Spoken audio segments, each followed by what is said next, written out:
Hello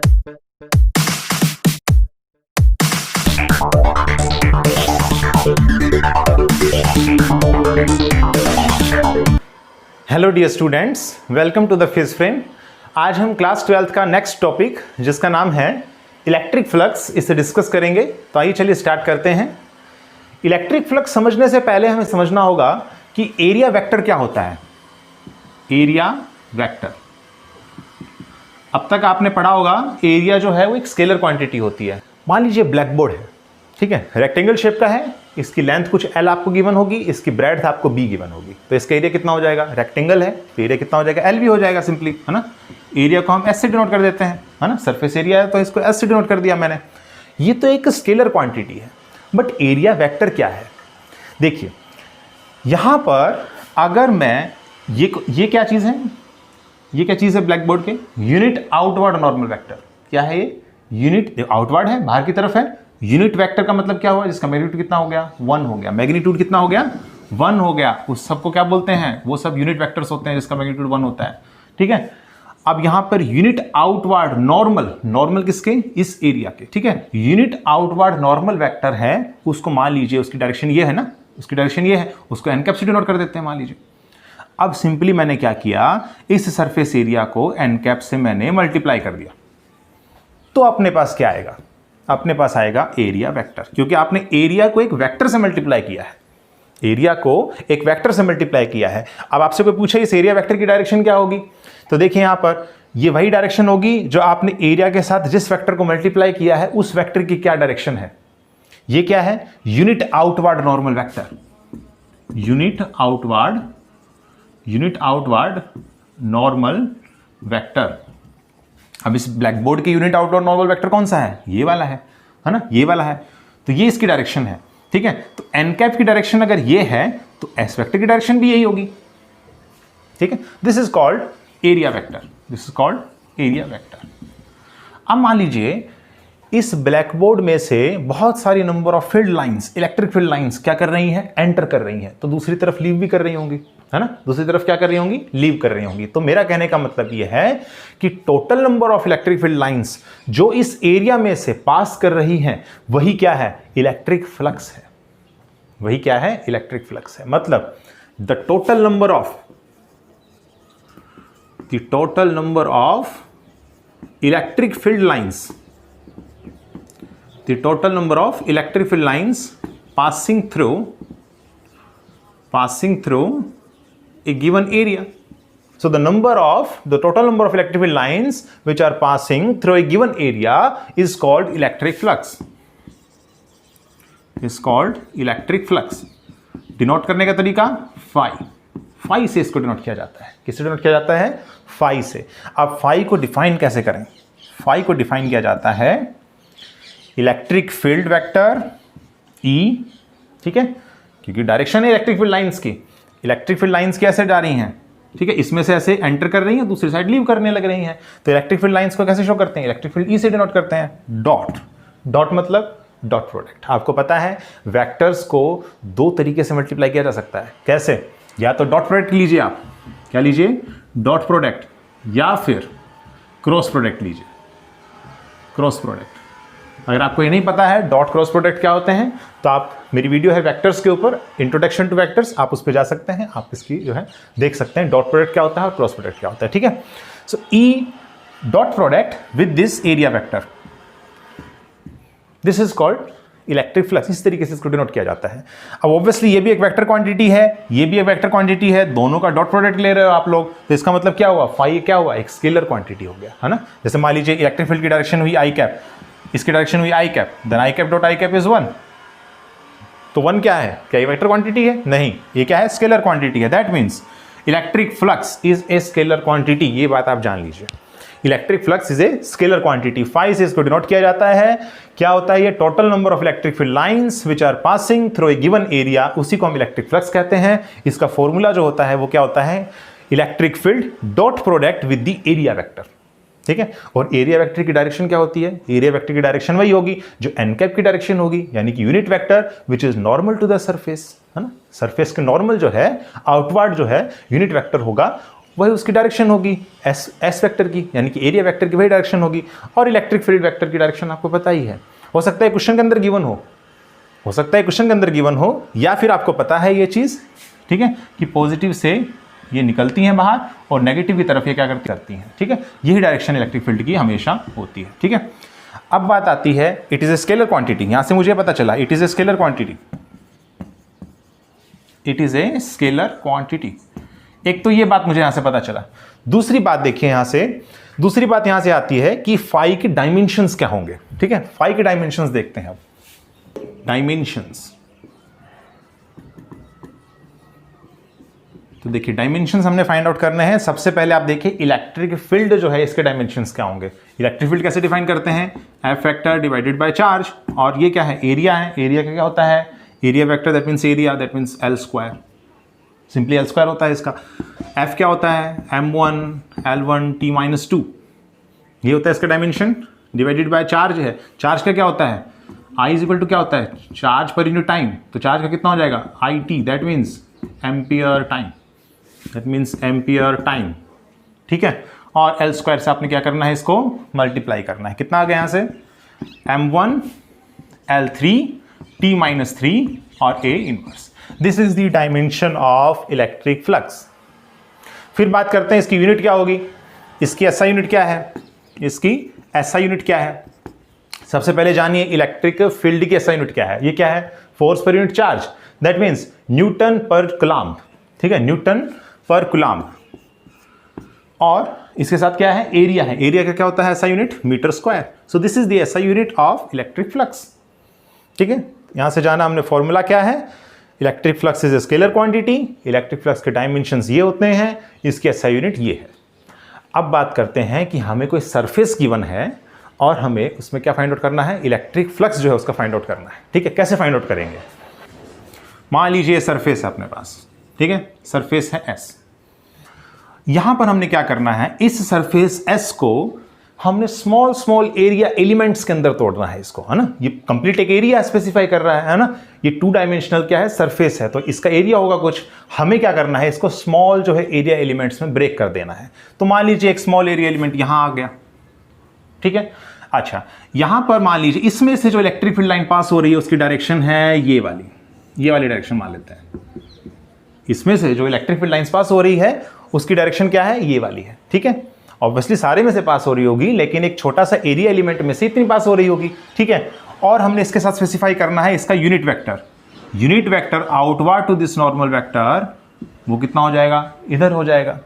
और दोनों के बीच में कुछ एंगल होगा, है ना, एंगल होगा कुछ। मान लीजिए वो एंगल थीटा है, मान लिया हमने वो एंगल कितना है, थीटा है। तो मुझे सबसे पहले ये बताइए कि इलेक्ट्रिक फ्लक्स सिर्फ इतने से एरिया एलिमेंट में से कितना होगा। इलेक्ट्रिक फ्लक्स इतने एरिया एलिमेंट में कितना होगा, d5 से इसको डिनोट कर दें, स्मॉल है, d5 से डिनोट कर देते हैं, E डॉट इतने से का एरिया कितना है ds वेक्टर। इसको अगर आप ओपन करेंगे तो कितना आ जाएगा, अच्छा A डॉट बी क्या होता है, dot product A dot B is equal to A B cos theta, है ना। डॉट प्रोडक्ट की ये डेफिनेशन होती है, मैथमेटिकल रिप्रेजेंटेशन यही है। हम यहां पर इसको अप्लाई करते हैं, electric field dot product with the area element vector. Area element vector कितना, इतना सिर्फ, ये है ds आपके पास। आपने बहुत सारे इसको स्मॉल एरिया एलिमेंट्स में आपने इसको ब्रेक कर दिया है। ये सपोज कीजिए इलेक्ट्रिक फील्ड की डायरेक्शन है, ये यूनिट आउटवर्ड नॉर्मल वेक्टर है, और दोनों के बीच में एंगल कितना है, थीटा है, ठीक है। क्योंकि यही डायरेक्शन क्या होगी, यही डायरेक्शन ds वेक्टर की होगी। मैंने कहा था ये चीज, जो डायरेक्शन n कैप की होती है वही डायरेक्शन एरिया वेक्टर की होती है, सिंपली, ठीक है। तो यहां से देखिए इसको हम ओपन करते हैं डॉट प्रोडक्ट को, तो E आ जाएगा, ds आ जाएगा, और साथ में आएगा कोस थीटा, जहां पर थीटा क्या है, एंगल है, किस के बीच का, इलेक्ट्रिक फील्ड और यूनिट वेक्टर के बीच में, या फिर आप ऐसा कह सकते हैं ds वेक्टर के बीच में, ठीक है। अच्छा, अब यहां पर ये बताइए, देखिए ये तो स्मॉल इतने के लिए आया है ना। अब अगर हमें कंप्लीट सरफेस के लिए निकालना है तो क्या करें, कंटिन्यूस बॉडी है तो हम क्या कर देते हैं, इसका इंटीग्रेट कर देते हैं, इंटीग्रेशन कर देते हैं दोनों side. So total flux phi total बताते हैं, ठीक है। Total electric flux which is passing through this surface S, वो कितना हो जाएगा, वो इसका इंटीग्रेशन कर देंगे, E ds cos theta, E ds cos theta. अब यहां से हमें फाइंड आउट करना है कि ये फ्लक्स की वैल्यू मैक्सिमम कब होगी। मैक्सिमम कब होगी, देखिए यहां से जब कोस थीटा मैक्सिमम होगा। कोस थीटा की मैक्सिमम वैल्यू क्या होती है, मिनिमम वैल्यू क्या होती है -1, और मैक्सिमम वैल्यू कितनी होती है +1। साइन एक्स के केस में भी यही है ना, साइन थीटा के केस में भी यही है, और कोस थीटा के केस में भी यही होता है। -1 से +1 इसकी रेंज होती है, और +1 इसकी मैक्सिमम वैल्यू है। कहाँ आती है +1? +1 वैल्यू आती है 0 पर, यानी कि थीटा कितना होना चाहिए, 0 डिग्री। तब क्या होगा, ये फ्लक्स जो है इसकी मैक्सिमम वैल्यू होगी। Flux will be maximum, flux will be maximum. तो कोई पूछे आपसे इलेक्ट्रिक फ्लक्स की वैल्यू कब मैक्सिमम होती है, तो हम कहेंगे कि जब इलेक्ट्रिक फील्ड और एरिया वेक्टर की डायरेक्शन जो है वो क्या होती है, सेम होती है। ठीक है, उनके बीच में एंगल 0 डिग्री होता है, देन तो आपके पास इलेक्ट्रिक फ्लक्स क्या होता है, मैक्सिमम होता है। उस टाइम इलेक्ट्रिक फ्लक्स क्या होता है, मैक्सिमम होता है। अब यहां पर आते हैं, जैसे मान लीजिए हमको क्वेश्चन गिवन है, ये अपने पास एक स्फीयर गिवन है। ठीक है, 3 डायमेंशनल स्फीयर गिवन है। ठीक है, अब क्या हो रहा है, यहां से इलेक्ट्रिक फील्ड जा रही है, दूसरी तरफ निकल रही है। अब यहां से तो शो नहीं कर सकते आप इसको, तो सिंपली मैं ये मान लेता हूं यहां से इलेक्ट्रिक फील्ड जा रही है और इधर इलेक्ट्रिक फील्ड बाहर आ रही है, इधर से आ रही है, इधर से जा रही है। अब यहां पर देखिए, यहां पर आपने ds वेक्टर लिखा था। ds वेक्टर को क्या होता है, ds वेक्टर का क्या फॉर्मूला होता है, ds vector is nothing but ds into N cap. तो यहां पर भी ये लिख देते हैं हम, ds vector into N cap, ये इसकी डायरेक्शन है। तो एन कैप की जो डायरेक्शन है वही ds वेक्टर की डायरेक्शन है। तो देख एन कैप किधर होगा, यूनिट आउटवर्ड नॉर्मल वेक्टर है। अगर इस सरफेस की बात करें तो आउटवर्ड किधर है, इस सरफेस का आउटवर्ड ये वाला हो गया, है ना, ये वाला हो गया। एन कैप की डायरेक्शन क्या होगी, ये वाली होगी। इस सरफेस की बात करें, आउटवर्ड किधर है, बाहर की तरफ किधर है, इधर की तरफ है, तो आउटवर्ड इधर है, एन कैप इधर है। इस केस में इस वाले पार्ट को नाम देते हैं S1 सरफेस को, और इस वाले सरफेस को नाम देते हैं S2। हमें क्या फाइंड आउट करना है, total electric flux which is passing through this sphere, which is passing through this sphere.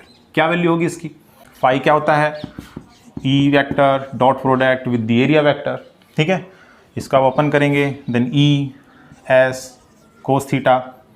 ठीक है, और देखिए यहाँ पे क्या है, electric field, electric field E है अपने पास, तो E लिख देंगे। ठीक है, S कितना होगा, S यहाँ पर चलिए S ही मान लेते हैं। कोस थीटा, थीटा कितना है, थीटा कितना है, किस किस के बीच का एंगल देख रहे हैं, थीटा E और एन कैप के बीच में। ठीक है, यही एन कैप क्या है, S1 वेक्टर होगा, यही क्या होगा, S2 वेक्टर होगा। इन दोनों के बीच का एंगल कितना है, इलेक्ट्रिक फील्ड ऐसे है, एन कैप ऐसे है, एंगल कितना 180 डिग्री। अगर हम φ1 की बात करें, यानी S1 सरफेस की बात करें, तो φ1 की वैल्यू आई, कितनी आ गई वैल्यू, -ES। कितनी वैल्यू आ गई, -ES आ गई। अच्छा, अब बात करते हैं S2 सरफेस की। इधर वाले सरफेस की अगर हम बात करें तो कितना आएगा, मतलब ये कुछ ऐसा हो गया कि S1 सरफेस ये हो गया, अगर स्फीयर हम मान के चलें तो ये वाला हो गया, और S2 सरफेस पीछे वाला हो गया। ठीक है, अभी डायग्राम में हम इसको शो नहीं कर सकते उस टाइप से, तो हमने इस टाइप से इसको शो किया है। ठीक है, सो यहां से देखते हैं φ2, यानी कि S2 सरफेस में से इलेक्ट्रिक फ्लक्स कितना पास होगा, उसकी वैल्यू क्या होगी, उसकी वैल्यू होगी E डॉट S। सिंपली इसकी क्या वैल्यू हो जाएगी, ES और cos, एंगल कितना है, किस किस के बीच में, यूनिट वेक्टर एन कैप और इलेक्ट्रिक फील्ड E के बीच में, कितना एंगल हो जाएगा। देखिए इलेक्ट्रिक फील्ड भी इस डायरेक्शन में, एन कैप भी इस डायरेक्शन में, एंगल कितना हो गया 0 degree, that means cos 0 degree, that means ES। क्या वैल्यू आ गई, ES आ गई यहां से। तो अब देखिए इलेक्ट्रिक फ्लक्स, अच्छा एक चीज और, आप यहां पर S1 सरफेस नाम दे सकते हैं, आपकी मर्जी है, लेकिन आप ये भी देखिए कि S1 सरफेस और S2 सरफेस जो बैकवर्ड है ना, S2 सरफेस, तो ये सरफेस और ये सरफेस दोनों का एरिया जो है वो क्या है, इक्वल है, दोनों का एरिया इक्वल है। इसलिए मैंने S1 S2 को हमने S जो है मान लिया अपनी तरफ से। ठीक है, इसलिए दोनों की वैल्यू कितनी आई, ES, और इसकी वैल्यू कितनी है, -ES। ठीक है, तो अब यहां से हमने टोटल इलेक्ट्रिक फ्लक्स निकालना है। तो आपको पता है इलेक्ट्रिक फ्लक्स क्या है, एक स्केलर क्वांटिटी है, और जितनी भी स्केलर क्वांटिटीज होती हैं वो सब क्या होती हैं, एडिटिव नेचर की होती हैं। कैसी होती हैं, एडिटिव नेचर। जैसे हमने चार्ज की बात की थी ना, चार्ज एक स्केलर क्वांटिटी है, इसका मतलब एडिटिव है। वर्क क्या होता है, स्केलर क्वांटिटी, एडिटिव नेचर की होती हैं। एडिटिव नेचर का मतलब ये हो गया कि जब हम फाई टोटल निकालेंगे, then this will equal to φ1 + φ2, और भी हो सकती है, लेकिन अपने केस में भी φ1 φ2 है। ठीक है, φ1 की वैल्यू कितनी है, φ1 इज -ES, तो -ES लिख दिया, और φ2 कितना है, ES है, तो वैल्यू कितना आ गया, 0। ठीक है, टोटल इलेक्ट्रिक फ्लक्स की वैल्यू ओवर दिस स्फीयर, ठीक है, कितना हो जाएगा, 0 आ जाएगा। ठीक है, 0। चलिए नेक्स्ट क्वेश्चन देखते हैं। देखिए नेक्स्ट क्वेश्चन है, मान लीजिए अपने पास क्यूब गिवन है, ठीक है, ये अपने पास एक क्यूब गिवन है, ठीक है, ये क्यूब है, इस क्यूब की साइड मान लेते हैं ए मान लेते हैं, ठीक है, ए मान लिया मैंने, इस क्यूब की साइड कितनी है, ए है, और इलेक्ट्रिक फील्ड आपको गिवन है, इलेक्ट्रिक फील्ड का एक्स कंपोनेंट आपको गिवन है alpha root x Newton per coulomb metre, sorry Newton per coulomb only, ठीक है, मीटर स्क्वायर तो फिर फ्लक्स हो जाएगा ना। सो ई एक्स की value, X component of the electric field is given as alpha root X, where alpha is some constant, alpha क्या है, कांस्टेंट है, और ई वाई यानी कि इलेक्ट्रिक फील्ड वाई डायरेक्शन में कितनी है, जीरो कंपोनेंट है उसका, और ई जेड भी जीरो है, इतना न्यूटन पर कूलम जीरो है, ठीक है। हमें क्या फाइंड आउट करना है, हमें फाइंड आउट करना है कि इस क्यूब में से कितना इलेक्ट्रिक फ्लक्स जो है पास आउट होगा, ठीक है, मतलब electric flux, find electric flux which is passing through this cube of side A, electric flux find out करना है, फाई की वैल्यू क्या होगी, कैसे फाइंड आउट करेंगे, देखिए यहां पर मान लिया मैंने ये डायरेक्शन x है, ये डायरेक्शन क्या है, x है, ये डायरेक्शन y है, और ये डायरेक्शन z है, मान लिया हमने। अच्छा, यहां पर इलेक्ट्रिक फील्ड y डायरेक्शन में और z डायरेक्शन में कितना गिवन है, जीरो, तो क्या कोई इलेक्ट्रिक फ्लक्स होगा अलोंग y डायरेक्शन और z डायरेक्शन, नहीं होगा, क्योंकि फाई क्या होता है, phi formula is E dot S, अगर E ही जीरो है तो फ्लक्स भी जीरो हो जाएगा, तो यानी कि y और z कंपोनेंट का तो हम ऐड नहीं करेंगे, ठीक है। अब ये देखिए कि x कंपोनेंट जो है, x कंपोनेंट है, तो फाई का भी x कंपोनेंट ही आएगा अपने पास, ठीक है। सो यहां पे ये देखिए कि x किधर है, x इधर की तरफ है, तो कितने सरफेसेस हैं इस डायरेक्शन में देखें तो, एक सरफेस ये वाला है, एक सरफेस ये वाला है, इसको नाम दे देते हैं, एक सरफेस ये वाला है और एक सरफेस ये वाला है, यही है अलोंग x एक्सिस, इसी में से ही इलेक्ट्रिक फ्लक्स पास होगी, बाकी y और z में नहीं पास होगी, ठीक है, वो कितना वैल्यू हो जाएगा, जीरो आ जाएगी उसकी वैल्यू। अब बात करते हैं, इस सरफेस को मैं S1 नाम दे देता हूं, इस सरफेस को S2 नाम दे देता हूं, ठीक है। अच्छा, अब ऑब्वियसली S1 जो सरफेस है उस पर कुछ x की वैल्यू होगी ना, ये जहां आ रहा होगा उस पर कुछ x की वैल्यू होगी, इसमें मान लेते हैं x की वैल्यू जीरो है, ओरिजिन है, ये क्यूब जो है उसकी स्टार्टिंग ओरिजिन पे है, और फिर उसके बाद ये जो पोजीशन है वो कितनी हो जाएगी, अगर ये ओरिजिन है तो देखिए a तो इसका साइज है ना, a जो है इसका डायमेंशन है, तो कितना हो जाएगा, ये x इज इक्वल टू ए हो जाएगा। S2 जो सरफेस के लिए x की वैल्यू a हो जाएगी, S1 सरफेस के लिए x की वैल्यू 0 हो जाएगी, क्योंकि इनिशियली जो है इसका ये वाला जो पार्ट है क्यूब का, ये कहाँ रखा गया है, मान लीजिए ओरिजिन पर रखा गया है, ठीक है। अब आपने फाइंड आउट करना है सबसे पहले S1 सरफेस का इलेक्ट्रिक फ्लक्स, S1 सरफेस का, चलिए S1 सरफेस का फाइंड आउट करते हैं। फॉर्मूला क्या है, phi is equal to E dot S, E कितना गिवन है, अल्फा रूट एक्स, चलिए अल्फा रूट एक्स गिवन है, एस कितना होगा, S1 जो है सरफेस क्या है, स्क्वायर है, अच्छा स्क्वायर का एरिया कितना हो जाएगा, ए स्क्वायर हो जाएगा, कितना हो जाएगा, A square, cos of angle between the electric field and the S vector, और you say that N vector, ठीक है। अच्छा, इस स्फीयर के यूनिट आउटवर्ड नॉर्मल वेक्टर किधर लगेगा, इधर लगेगा एन कैप, और इलेक्ट्रिक फील्ड कैसे जा रही है, इसमें से ऐसे जा रही है, क्यूब में से ऐसे जा रही है इलेक्ट्रिक फील्ड, ठीक है। तो दोनों के बीच का एंगल कितना हो गया, ये ऐसे, एन कैप ऐसे, कितना एंगल हो गया, 180 degree, that means cos 180 degree. But इसकी वैल्यू तो जीरो आएगी, क्यों जीरो आएगी, क्योंकि S1 के लिए x बराबर जीरो फिक्स है, तो x बराबर जीरो पुट करेंगे तो इसकी वैल्यू कितनी आ जाएगी, जीरो आ जाएगी, तो फाई 1 जो है वो जीरो आ जाएगा।